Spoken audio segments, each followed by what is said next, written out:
Hey everyone, Melanie here and welcome back to the channel. Today I want to talk about how depressing this time of year can be. Let's face it, the lack of sunshine, the cold, rainy days of constant overcast. I live in the UK, we're very familiar with grey skies here. It's a challenging time of year. It is for all of us, for most of us anyway. It's the time of year which our ancestors would have gone indoors. They've celebrated the last of the harvest and they can't grow any more food, so they spend their time indoors. The lifestyle changes, they retreat out in nature, in the wilderness. Animals will hibernate as well. On an inner level, we go within this time of year. We take stock of what's happened over the year. We assess the seeds that we've reaped, the seeds that we've sown, and what we've reaped. What could be the new project for next year? What needs to be worked on? What needs to be let go of? It's basically a time of year for self-assessment. And if you've had a terrible year, if you've come out of a relationship and it's really painful still, you haven't gone over it. If this is a dysfunctional relationship, if you dated someone personality disordered maybe, it's even harder to just move on like that, especially when it seems that your ex has done that. It can be very challenging this time of year, going into the holidays, New Year's, Valentine's Day, Christmas. It's hard to do sometimes if you are feeling alone and you're suffering alone. And from what I hear from my clients, from the emails that I get, it seems to sadly be quite common where a lot of people will be beating themselves up about things that went wrong this year and blaming themselves.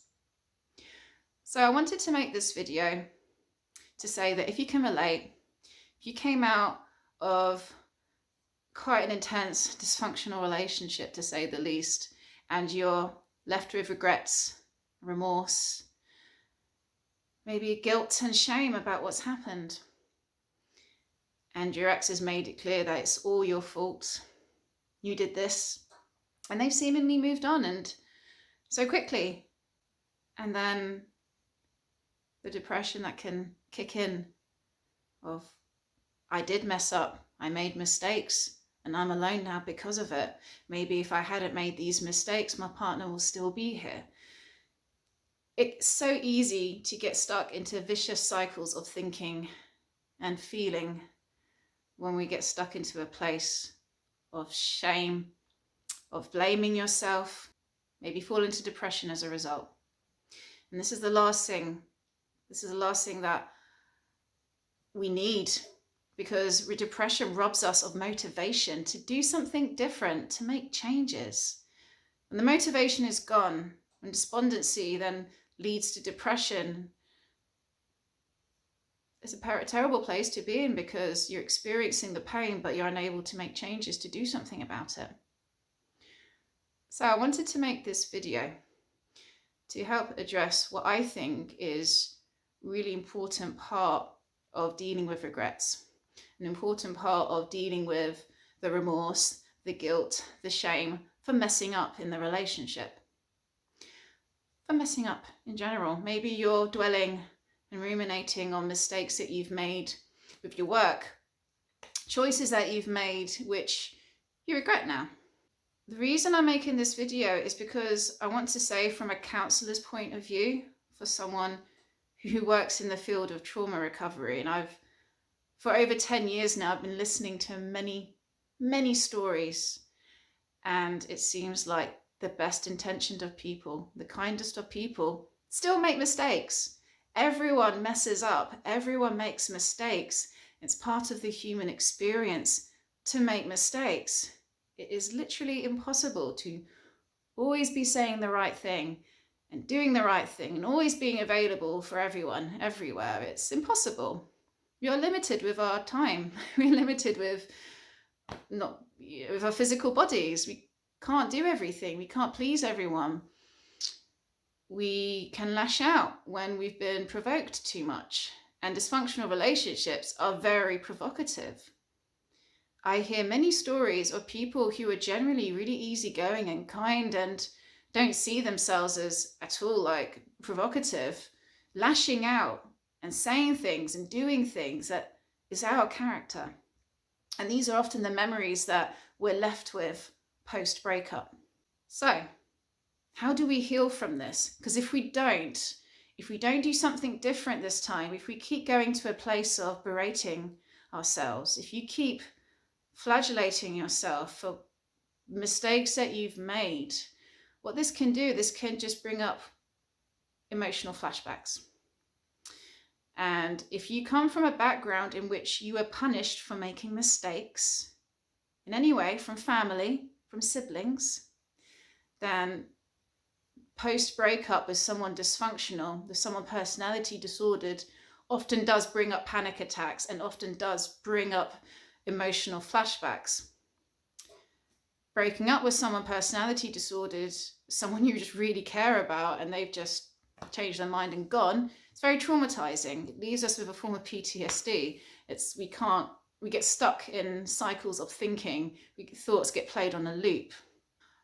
And one of the biggest things that sabotages our efforts sometimes for making changes, for improving, for recovering from this is shame. It's blame. Wallowing in blame and shame and remorse. This can bring up more emotional flashbacks from the past of when maybe you were blamed and you were feeling terrible, feeling embarrassed, feeling guilty.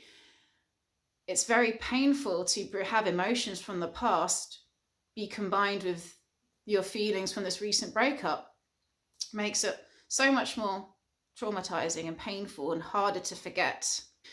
What can help with this is to realize that everyone makes mistakes, and it's more than likely your personality disordered ex maybe blamed everything on you. The reason why he or she did this is quite simply immaturity, the unwillingness to take any sort of accountability, responsibility for his or her actions. It's quite typical of someone who is psychologically stuck and stunted, very immature. They haven't matured into the adult version who can take responsibility for their actions, but they haven't yet. They have an external locus of control. And so it's convenient for him or her to blame you because in his or her eyes, you are the reason why. They think that you're the reason why they did this or did that, that your actions were the reason why this relationship messed up. Both of you had a part to play. And in provocative, dysfunctional relationships in which two people are triggering each other, there are definitely two people to blame here. It's not just you. It's not just your ex. And yet, for some of us, we go to a place where it is all our fault. And we torture ourselves.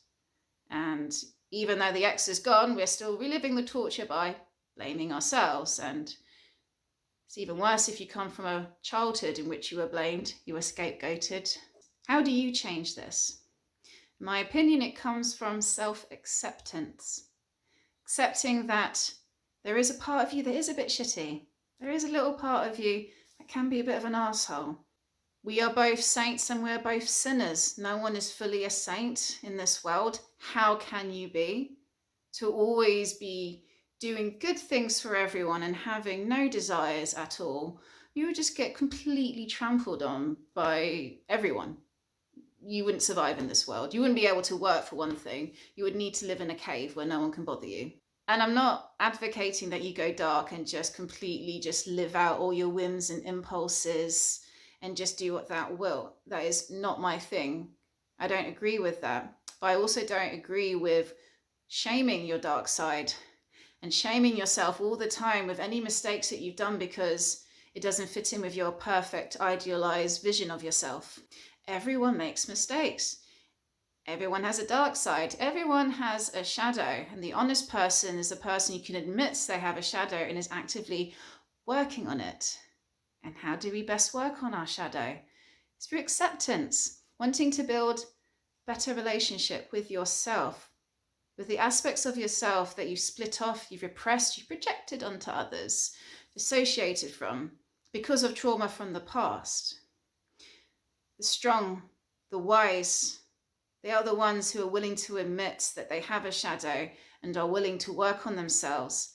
And this comes from accepting it. To accept that it's okay, you're not perfect. It's okay to accept that you've made mistakes, and you'll keep making mistakes probably in this life, because that's how we learn. We don't always get it right. We make mistakes, we learn the lesson, we apply it, and sometimes we make mistakes again. That's okay, but it's your intention, it's your direction, it's your commitment to change that counts. Not how many mistakes you made, but your willingness to keep treading the path of authenticity, to keep applying lessons that you've learned in self-development, to keep going. Too many people, for example, in meditation say, oh, I tried meditation once, didn't work, I'm not doing it again. You need to keep trying. My meditation teacher actually said to me once that the act of meditation isn't the act itself of having an empty mind, but rather realizing that you've been stuck in your thoughts and coming back to yourself, coming back to the observer place, coming back to an empty mind. That is the meditation. In my line of work, I imagine it's a bit like what a priest or a vicar experiences when someone comes in for confession. In my line of work as a counsellor, people confide in me, and it's all confidential, and so they can offload someone that they don't know. They feel safe to talk and disclose. And I can tell you that even the kindest of people who are decent people, can still make atrocious mistakes. And I'm saying this because if you can shift that shame that you're feeling about mistakes that you've made, that remorse, to accept that it's okay that you can be a shitty person, what this does is it gives you respite from the shame that can swallow us up when we're stuck in a shame spiral. Within this space where we can see the bigger picture, when we're not stuck in a cycle of thoughts, not stuck in the pain of very painful emotions, we can see things for as they are. We can see what we need to do to make changes. And so then we can make the changes. If you're feeling pain, remorse, well then what can you do differently with yourself? Maybe with this other person as well, or maybe not with this other person, but with future relationships. You can get into a habit of transforming neurotic shame into existential shame. This is key. What I mean by this is to not be punishing yourself about particular incidents that had happened, but instead to reflect that this was coming from a place where I was lashing out from my wounds. If you then can commit to being more authentic, to have the courage to actually say your no now so that you don't keep making these mistakes, to have the courage to put better boundaries in place, to be better at communicating now as a result from what's happened. If you can use the energy that's evoked from feeling guilty, feeling remorse, feeling ashamed, but use that to commit to living as your highest self, your authentic self, you as your highest potential, you speaking and living authentically and with self-love. When we can get into a state like that through acceptance, this raises us. This lifts us out of the dense vibratory nature that is shame and anger. And when we can shift into acceptance, when we can shift into transforming neurotic into existential shame and apply changes, but with grace and with compassion and with love and with meaning, actually meaning to make the changes, then we can let go of the past guilt and past shame, because it served a purpose. It's made you who you are now, and now you have learnt the lessons. It's really hard to get to this place if you keep beating yourself up after every mistake.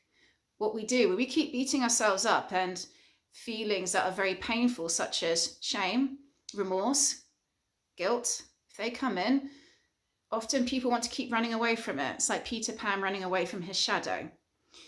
You're not going to really transform. You're not really going to truly get out of this. Seemingly it may pass, but then someone else will come into your life and the cycle will keep repeating. Situations will keep happening which will force us to confront our shadow. So now's an opportunity now to work with your own shadow and to build a better relationship with it. It comes with acceptance. And this comes first before any sort of forgiveness can come. I often hear so many stories of people saying, I want to accept myself, but I can't until this happens, and I'm not a good person.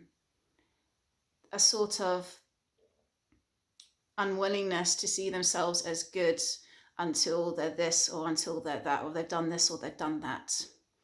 I'm suggesting maybe accepting yourself as you are now is key to helping you make the changes so that you can grow into the person that you've always wanted to be. To live your highest potential comes from accepting who you are right now.